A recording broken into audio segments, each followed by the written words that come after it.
नमस्कार जातकों। देखिए, हम बात कर रहे हैं आज की मीन लग्न वाले जातकों के लिए, यानी पाइसेस असेंडेंट के लिए कैसा रहेगा आने वाला मंथ मार्च। यहाँ लिख दिया है मैंने मीन लग्न, लग्न में 12 है यानी मीन लग्न है। चेंजेस क्या आने हैं, क्योंकि देखिए ऐसा होता है कि नक्षत्रों का रोटेशन होता है, ग्रहों का दृष्टि बदलती जाती है। साथ ही साथ अब आने वाले मंथ में आपके बुध महाराज शुक्र महाराज दोनों वक्री मोड में आएंगे। यहाँ लिख दिया है शुक्र वक्री होगा 3 मार्च को, बुध होंगे 16 मार्च को। बुध आपके स्पाउस वाले खाने का मालिक होता है, वक्री हो जाएगा, थोड़ा फ्लक्चुएशन लाएगा। साथ ही साथ यहाँ पे जो शुक्र महाराज हैं वो मीन के हो जाएंगे। देखिए मीन का शुक्र लिखा हुआ है तो उच्च का होता है, प्लस लिख दिया है। ऐसे ही बुध मीन का नीच का होता है तो माइनस लिख दिया है, यानी बुध नेगेटिव होंगे और शुक्र आपके नीच के होंगे। यहाँ शुक्र राहु बुध का जॉइंट वेंचर हमेशा जातक को किसी भी खाने में हो लाभ दे जाता है, यदि महादशा अंतर या प्रत्यंतर में आता है। आपके लग्न में बैठा है, हालांकि बुध महाराज नीच के होकर बैठे हैं। बुध से हम बात करते हैं। देखिए यहाँ पे फिर से बोल दूं, बुध राहु शुक्र का यदि महादशा अंतर प्रत्यंतर किसी भी खाने में हो तो आपको उस चीज से लाभ दे जाता है, आपको स्वयं आपके एग्जिस्टेंस से लाभ दे जाएगा, धन प्राप्ति का योग बनाएगा। अब बुध महाराज मालिक बनते हैं यहाँ आपके 4th हाउस के as well as 7th house के। ठीक है, आपके नीच का बुध बैठा है माता में और जो है आपके स्पाउस में आर्गुमेंट के योग बनाएगा।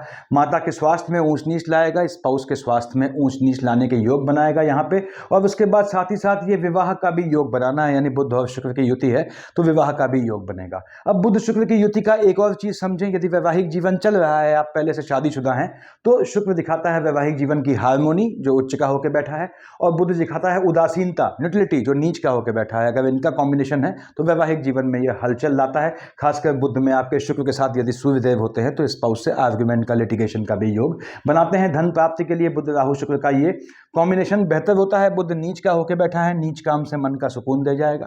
पहली बात, आपके अफेयर इश्क मोहब्बत चल रहे हैं तो उसमें जो है थोड़े फ्लक्चुएशन लाएगा, और कोशिश करना है आपको, यदि बुध में शनि का कॉम्बिनेशन है तो नैतिकता में जो है थोड़ा नैतिकता के मापदंडों का पालन करें। तो बुध ने नीच का होके हलचल लाएगा माता के स्वास्थ्य में, स्पाउस के स्वास्थ्य में, इनमें से जो भी हैं या जिनके ग्रह, जिनके स्टार्स वीक हैं। साथ ही साथ ये आपको मन का सुकून भी दे जाएगा नीच काम से। यदि आपका बुध में मंगल चल रहा है, बुध में बृहस्पति है, आपके कार्य क्षेत्र से, काम धंधे से और भाग्य से नीच काम से, नीच काम क्या होते हैं मैंने डिफाइन किया हुआ है पहले, तो धन प्राप्ति का योग बनाएगा। यहाँ पे राहु मस्तक है, केतु धड़ है, राहु देव बैठे हैं लग्न में बृहस्पति की राशि पे, तो राशिगत चांडाल योग है। तो बृहस्पति महाराज यहाँ दौड़ाते हैं। यदि आपके एजुकेशन की टाइम पे आएंगे तो एजुकेशन में गैप लाएंगे, अदरवाइज ये आपके विवाह का योग बनाएगा। यानी राहु अगर आपके जो है दशा चल रही है तो शादी का बहुत मजबूत योग बनता है, इश्क मोहब्बत अफेयर का बहुत मजबूत योग बनता है। राहु देव यहाँ बैठ के बुध की राशि को देख रहे हैं, आपके जो है स्पाउस को स्ट्रेंथ दे जाएंगे। उसके बाद बृहस्पति की राशि में बैठा है स्पाउस के लिए और आपके स्वयं के लिए, ये अगर आप नौकरी के लिए प्रयासरत हैं तो जॉब का योग बनाएंगे, जॉब से लाभ दे जाना है। केतु महाराज का अंतर प्रत्यंतर या शेड है, थोड़े फ्लक्चुएटिंग होते हैं, तो आपके 7th हाउस स्पाउस वाले खाने में हलचल आएगी। केतु की अंतर प्रत्यंतर या महादशा है, देख रहा है लग्न में, अपनी ही राशि को डिसीजन लेना अवॉइड कीजिएगा यदि आपकी केतु की अंतर प्रत्यंतर या दशा चल रही है। उसके बाद जब तक केतु शिफ्ट न हो, उसके बाद केतु महाराज जो हैं यहाँ बैठ के आपके स्वास्थ्य में ऊंच नीच लाने का योग बनाएंगे। यदि आपका बृहस्पति के साथ शुक्र में केतु आता है तो आपके थोड़े स्वास्थ्य में ऊंच नीच रहेगी। याद रखें शनि भी आपका मार्केश में आता है, डबल मार्केश में आपके 11th और 12th हाउस का लॉर्ड बनता है। तो यहाँ पे शुक्र में आपका शनि है, साथ में आपका केतु आ जाता है तो भी आपके स्वास्थ्य में ऊंच नीच आएगी। स्पाउस से थोड़े आर्गुमेंट का योग बनाएगा, थोड़ा स्पाउस को फ्लक्चुएटिंग बना देगा, अनप्रेडिक्टेबल बना देगा, लेकिन इसके बाद भी आपके स्वयं के लिए और आपके स्पाउस के लिए झटके में कार्य क्षेत्र से लाभ का योग बनाएगा। शुक्र महाराज बैठे हैं आपके उच्च के होके, मीन का शुक्र। अब जैसे बुध मालिक होता है 3 और 6 मिथुन कन्या का, शुक्र मालिक हो गया 2 और 7 का, वृष और तुला का। शुक्र महाराज यहाँ मार्केश की शेड में आते हैं, बैठे बृहस्पति की राशि में है। फिर से बोल दूं, यदि शुक्र में बृहस्पति का कॉम्बिनेशन है आपका, साथ में शनि आता है, अपने स्वास्थ्य का ध्यान रखना है। शुक्र में आपके शनि के साथ बृहस्पति आते हैं और चंद्रमा की शेड आती है तो आपके भाई बहनों की साइड से किसी को ऊंच नीच हो सकती है, ऐसा योग बनाएगा। अब शुक्र महाराज यहाँ बैठ के मालिक बनते हैं 3rd हाउस के और अष्टम के, निश्चित रूप से आपको जो है उच्च का होकर बैठा है, विवाह का मजबूत योग बनाएगा, भावी जीवन साथी से मिलाएगा, आपको विवाह से लाभ दे जाएगा, ये भी ध्यान रखिएगा। पैतृक संपत्ति प्राप्त करने का योग बनाएगा, शादी होने के बाद ऐसे चीजें वो क्लियर करेगा आपके लिए। उसके बाद थोड़ा टेम्परामेंट में फ्लक्चुएशन लाएगा, उससे बच के रहिएगा। शुक्र में बृहस्पति का कॉम्बिनेशन है तो भाई बहनों से आर्गुमेंट का भी योग लाएगा, लेकिन शुक्र ने यहाँ आपको धन देने का योग बनाना है, डबल मार्केश होने के बावजूद भी। उसके बाद लग्न में आते हैं। लग्न में देखिए आपके 12 लिखा हुआ है, हम जानते हैं 9 और 12 धनु और मीन का मालिक देवगुरु बृहस्पति होते हैं। कहाँ बैठे हैं? ये बैठे हैं आपके 3rd हाउस में। अब बृहस्पति महाराज की यदि आपकी दशा अंतर्दशा है तो उसमें क्या करना है आपको। देखिए बृहस्पति महाराज बैठे हैं टेम्परामेंट वाले खाने में शुक्र की राशि में। पहली बात तो ये है, मैंने बताया कि मार्केश का कॉम्बिनेशन चल रहा है, तो भाई बहनों की साइड कोई ऊंच नीच जाने की कोशिश करेंगे। उसके बाद आपके कार्य क्षेत्र में आपको जो है टेम्परामेंट का फ्लक्चुएशन करवाएंगे, यानी काम धंधे में आपको आपका स्वयं का टेम्परामेंट बढ़ेगा, उससे शांत रहना है। First, second, third, fourth, fifth देख रहा है केतु की राशि को, तो हो सकता है आपके भाई बहनों के चलते या आपके स्वयं के आर्गुमेंट के चलते आपका टेम्परामेंट बढ़े स्पाउस से। उसके बाद यहाँ पे ये स्पाउस के बृहस्पति की शेड है तो स्पाउस के जॉब का भी योग बनाएगा, इसको भी ध्यान रखना है। First, second, third, fourth, fifth, six, seven का देख रहा है भाग्य वाले खाने में। मैंने बताया भाई बृहस्पति की दशा चल रही है तो भाग्य से आपके विवाह का होने का योग बनाएगा, आपके स्पाउस को भाग्य से स्पाउस देगा, आपको ऐसा योग बनाना है। उसके बाद आपके स्पाउस का भी भाग्योदय करेगा बृहस्पति की यदि दशा अंतर्दशा चल रही है। बृहस्पति 7, 8, 9 देख रहे हैं, आपके कल का गुरु उच्च का होता है अपने नीच की राशि को, तो नीच काम से लाभ दे जाता है। बृहस्पति बहुत दुर्लभ कॉम्बिनेशन में ऐसा होता है कि ये नीच काम से लाभ दे जाए। तो बृहस्पति महाराज यहां आपके स्पाउस को और आपको स्वयं को, आपका लग्न का लॉर्ड है, भाग्य से नीच काम से लाभ देने का योग बनाता है। नीच काम का मतलब कोई गलत काम नहीं होता, मैंने बताया हुआ है पहले। बृहस्पति में बुध का कॉम्बिनेशन है तो आपको झटके वाले काम से, लॉटरी, सट्टा, जुआ, अब ये तो नियमतः जो है प्रतिबंधित काम होते हैं लेकिन चलते हैं दुनिया में हर जगह, और सट्टा मार्केट, लॉटरी से आपके जो है या फिर आपके शेयर मार्केट ट्रेडिंग से लाभ का योग बनाता है। यदि बृहस्पति में बुध का कॉम्बिनेशन चल रहा है तो बृहस्पति को कैश करना होता है। थर्ड हाउस में बृहस्पति बहुत सुखद एहसास में नहीं होता, लेकिन यहाँ क्या होता है आपके लिए होता योग कारक ग्रह है, यानी बृहस्पति की पोजीशन आपकी जन्म कुंडली में सही है तो आपको मोटा पुखराज पहनना चाहिए काम धंधे में मजबूती के लिए, एज वेल एज अपने स्वस्थ शरीर के लिए। देखिए बृहस्पति जब लग्न का लॉर्ड बनता है तो मैंने बताया बृहस्पति देवताओं के गुरु होते हैं, उनके एनिमी कौन हुए, शुक्राचार्य राक्षस के गुरु, वो आपके डबल मार्केश बनते हैं, 2 और 7 का मालिक, थर्ड हाउस का अष्टम का लॉर्ड है। तो हम आते हैं आपके उसके बाद आपके 6th हाउस में क्या लिखा है, 5 लिखा है। 5 का मालिक सूर्यदेव कहाँ बैठे हैं, सूर्यदेव ठीक सामने बैठे हैं आपके 12th हाउस में शनि की राशि में। सूर्य और शनि एक साथ बैठे हैं तो शत्रुओं का थोड़ा बोलबाला रहेगा आने वाले मंथ मार्च में, बच के चलिएगा। हालांकि सूर्य में शनि आते हैं, इनका कॉम्बिनेशन चलता है तो शत्रुओं का दमन भी करते हैं। सूर्यदेव यहाँ आपको जो है भ्रमण का योग भी बनाएंगे, फैमिली के साथ ऐसा योग बनाएंगे। और 15 मार्च को शिफ्ट होगा, 15 मार्च से पहले थोड़ा अपने स्वास्थ्य का ध्यान रखें, चोट चपाट का भी योग बनाएगा। सूर्यदेव ने आपके शत्रुओं को बढ़ावा देना है देखिए, लेकिन शनि महाराज ने शत्रुओं का दमन करना है। उसके बाद विदेश के संबंधों से लाभ का योग बनाएगा, भ्रमण का भी योग बनाएगा। यदि सूर्य का कॉम्बिनेशन है मार्केश के साथ तो थोड़ा आपको 15 तारीख से पहले अपने स्वास्थ्य का ध्यान रखना है। 15 को शिफ्ट हो जाएंगे सूर्यदेव बृहस्पति की राशि में और देखेंगे सीधे आपके जो है 7th हाउस में जहां बुध की राशि है। जैसे ही सूर्यदेव आए लग्न में, पहला काम राहु देव ने सूर्य पे ग्रहण लगा दिया। शनि महाराज तो एंड में आने हैं, उसकी बात करना बेकार है इस समय। अभी सूर्यदेव लग्न में आए आपके, देख रहे हैं बुध की राशि को, आपके स्पाउस को जो है मजबूती देंगे। हाँ, सूर्य पे ग्रहण लगेगा तो आपके स्वास्थ्य वाले खाने में थोड़ी ऊंच नीच आएगी, थोड़ा लिटिगेशन में फंस सकते हैं आप किसी मुद्दे पे, और आपको पेपर कागजी काम ध्यान से करना पड़ेगा, याद रखिएगा। यहाँ बैठ के स्पाउस से भी ये आर्गुमेंट का योग बनाएंगे, स्पाउस को मजबूत करेंगे, स्पाउस का पल्ला मजबूत करेंगे। उसके बाद आपके सूर्य पे राहु ग्रहण लगाएंगे या केतु ग्रहण लगाएगा तो फिर से कह दूं आपको स्वास्थ्य में ऊंच नीच संबंधी समस्याओं से थोड़ा बच के रहना पड़ेगा, वो भी ये तब जब मार्केश का कॉम्बिनेशन है। और सूर्यदेव बृहस्पति की राशि में आएंगे तो बृहस्पति को सुख दे जाएंगे, यानी काम धंधे से लाभ दे जाएंगे। 7th हाउस में हलचल लाएंगे, थोड़ा स्वास्थ्य का ऊंच नीच लाएंगे, एनिमी पक्ष को प्रबल करेंगे, जैसा कि बताया मैंने। यहाँ आगे आते हैं हम लोग आपके 1 और 8 मेष और वृश्चिक का मालिक मंगल होता है। मंगल महाराज कहाँ बैठे हैं, बैठे हैं आपके 4th हाउस में, बुध की राशि में बैठा है, बुध की राशि को देख रहा है। बुध स्वयं नीच का है, मंगल की बुध से पड़ती नहीं है, लेकिन मंगल महाराज मालिक किसके हैं, 1 और 8 के, यानी कि आपको भाग्य से देखिए भाग्य वाले खाने का मालिक है। 2nd हाउस धन दे जाना है, पैतृक संपत्ति का लाभ दे जाएगा, मन का सुकून भाग्य से मिलने वाले से धन देगा, धन प्राप्त से देगा। लेकिन चौथी दृष्टि है इसकी बुध की राशि पे, तो स्पाउस से आर्गुमेंट का योग बनाएगा। उसके बाद स्पाउस से आर्गुमेंट का योग बनाएगा, याद रखिएगा। इसके बाद भी मंगल की दशा है तो विवाह का भी योग बनाएगा।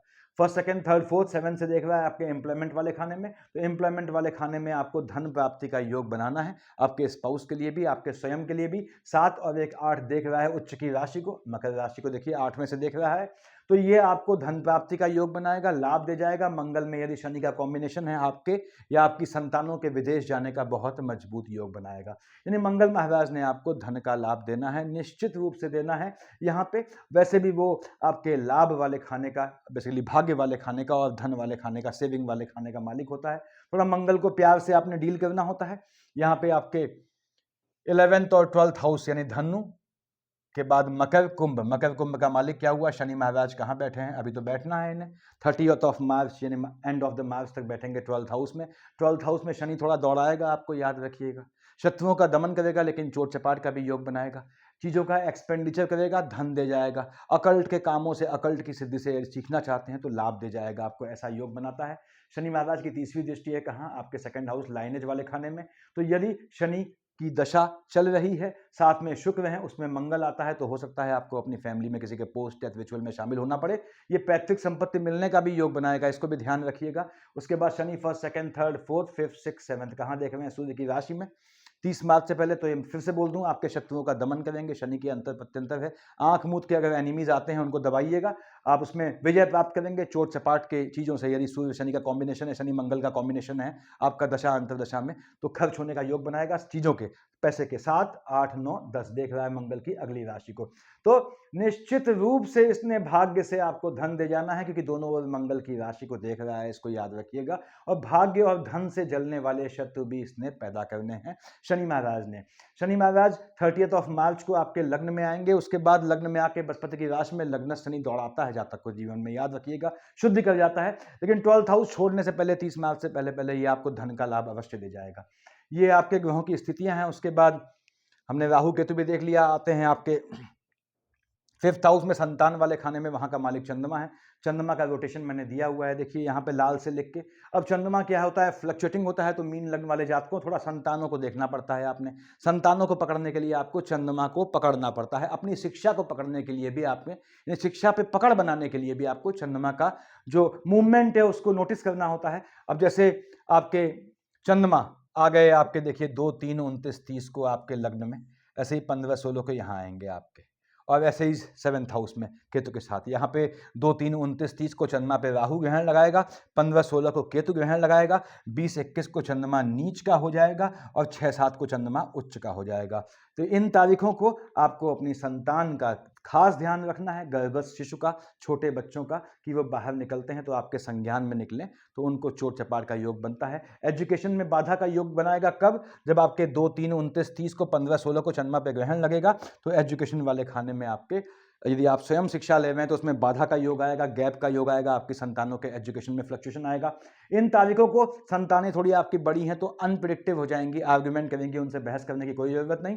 20, 21 को, 25, 26 को यदि आपकी बुध की अंतर प्रत्यंतर चल रही है, नक्षत्र के हिसाब से बोल रहा हूँ इस समय, तो आपको ये लॉटरी, सट्टे, जुए या ट्रेडिंग ऐसे कामों से लाभ का योग बनाएगा।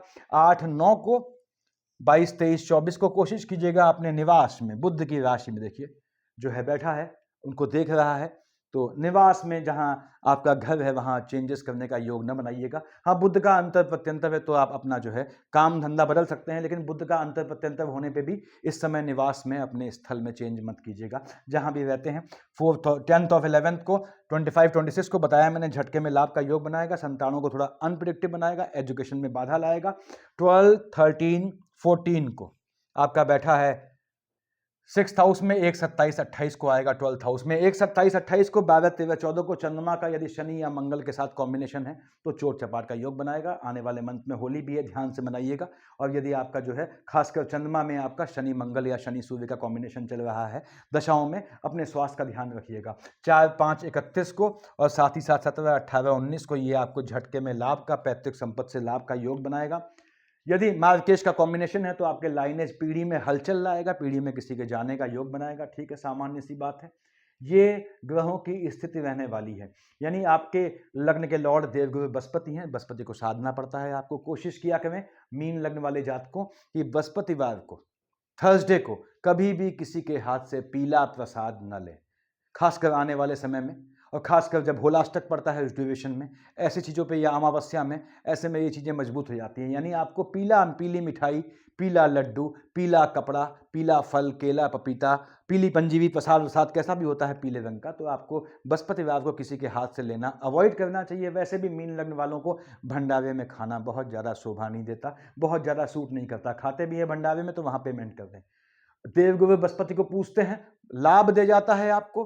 पुखराज पहनते हैं, बृहस्पति सही जगह बैठा है, लाभ दे जाता है। लेकिन यदि आपकी कुंडली में बृहस्पति, ये कुछ गलतियां करते हैं आप लोग, यदि आपकी कुंडली में बृहस्पति या उसकी धनु और मीन राशि, बृहस्पति या उसकी धनु और मीन राशि शुक्र से दृष्ट है, या आपके शुक्र और उसकी विष और तुला, आपकी विष और तुला राशि बृहस्पति से दृष्ट है, तो उस केस में आपको बृहस्पति और शुक्र को एक साथ पूजना पड़ता है। अदरवाइज अकेले बृहस्पति को पूजेंगे तो आयु वाले खाने में, टेम्परामेंट वाले खाने में फ्लक्चुएशन ले आता है, चीजें देता है उसके बाद भी ले जाता है। यानी बृहस्पति शुक्र की दृष्टि है किसी भी मार्फत तो विष्णु सहस्त्र नाम को पकड़ना है। अगर दृष्टि नहीं है तो आप ओम बम बृहस्पति नमः की माला कर सकते हैं, आपको फायदा दे जाता है। शुक्र वक्री होगा 3 मार्च को, लग्न का लॉर्ड बृहस्पति है, और शुक्राचार्य वक्री होंगे 3 मार्च को, तो 3 मार्च के आसपास टेम्परामेंट में फ्लक्चुएशन लाएगा। 7-8 दिन पहले, 7-8 दिन बाद थोड़ा उसके बच के रहिएगा। दूसरी बात, बुध वक्री होगा 16 मार्च को, 3 और 6 का मालिक होता है बुध। 16 मार्च के आसपास आपके स्पाउस का, आपके मदर का, इनमें से किसी से आपके कन्फ्लिक्ट का योग बनेगा, या इन दोनों के कन्फ्लिक्ट का योग बनेगा, या मन के सुकून का हनन करेगा। कब? 16 मार्च से 7 दिन पहले, 7 दिन बाद, अप्रॉक्सीमेटली बोल रहा हूं, थोड़ा ध्यान रखिएगा। धन का योग बनता है, आपको लगना पड़ता है। देखिए आपको बहुत जागरूक होकर लगने के बावजूद भी कहीं कहीं आप ठगे जाते हैं जीवन में। तो यही आप जानना चाहते थे। Thank you.